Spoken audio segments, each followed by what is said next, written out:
Bismillahirrahmanirrahim. Assalamualaikum warahmatullahi wabarakatuh.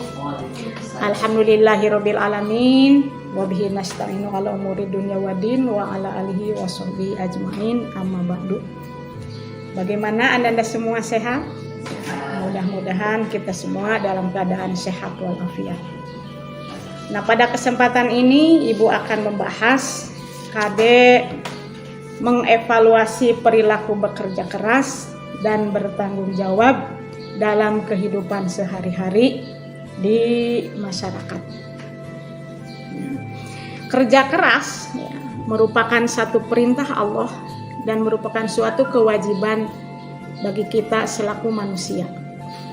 Nah, bekerja keras artinya melakukan sesuatu kegiatan untuk mencari nafkah dengan sungguh-sungguh untuk mencapai kebahagiaan di dunia dan akhirat.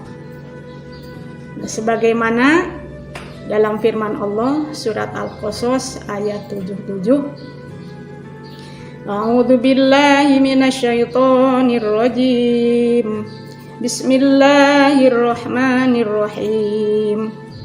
Wabtaghi fima ataqallahu ad-darul akhirah wala tansa nasibaka minad dunya wa ahsin kama ahsanallahu ilaik wala tabghil fasada fil ardh innallaha la yuhibbul mufsidin.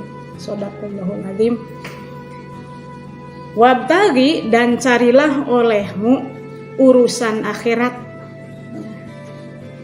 tapi jangan lupa cari urusan dunia.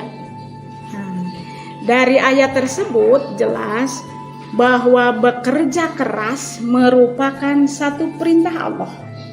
Ya. Dalam usul fikih dikatakan al-aslu fil amri lil wujub, bahwa segala sesuatu perintah menunjukkan kepada wajib.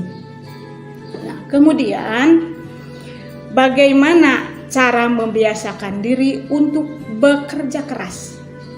Yang pertama, niatkan bahwa bekerja merupakan ibadah. Kenapa harus punya niat? Sebab kata hadis, innamal a'malu binniyat, bahwa segala sesuatu itu bergantung kepada niat. Jadi kita tahu urusan dunia, bekerja keras itu merupakan urusan dunia, tapi karena niatnya baik maka menjadi nilai ibadah. Dan sebaliknya, urusan akhirat bisa tidak mendapat apa-apa karena niatnya tidak baik. Ya, jadi misalnya kita ibadah, sholat, kemudian niatnya ingin dipuji orang, maka nilai ibadahnya hilang. Kemudian yang kedua, dalam ibadah itu harus, dalam bekerja keras maksud Ibu ya, mengerjakan suatu pekerjaan itu harus bersungguh-sungguh. Ya, kata ta'limul muta'alim begini, man talaba syai'an jadda wa jada.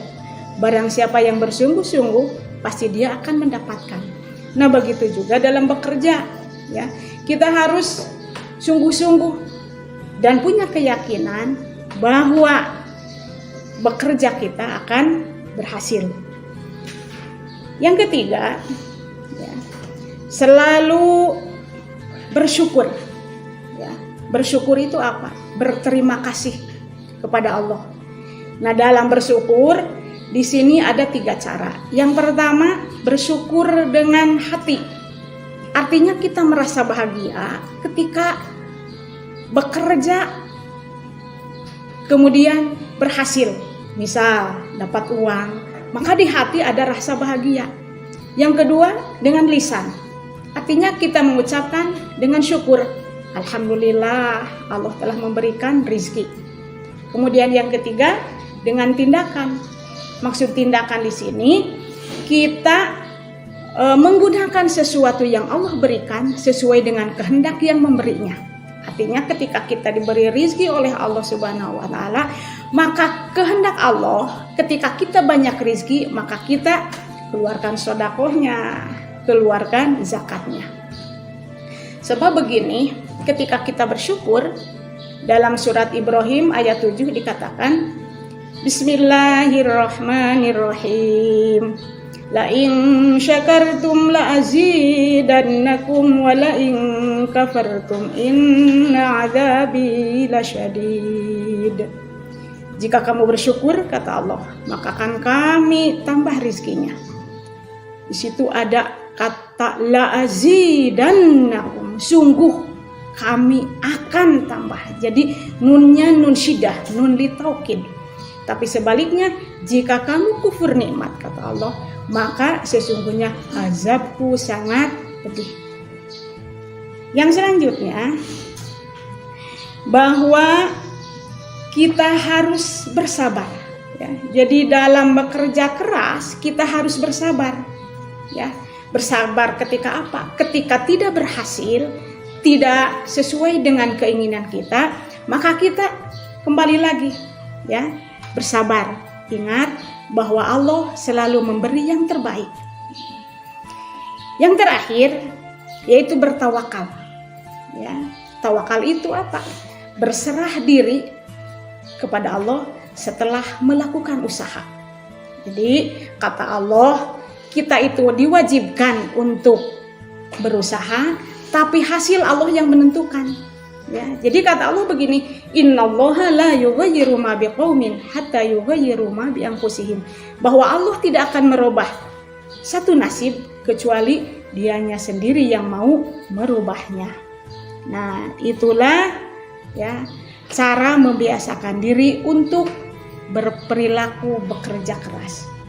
Lalu sebenarnya apa tujuan filosofis kita bekerja?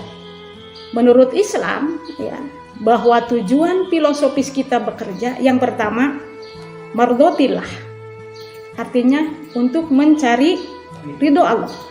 Ya, ingat kalau Allah sudah ridho, ya, apapun yang kita minta Allah akan memberi.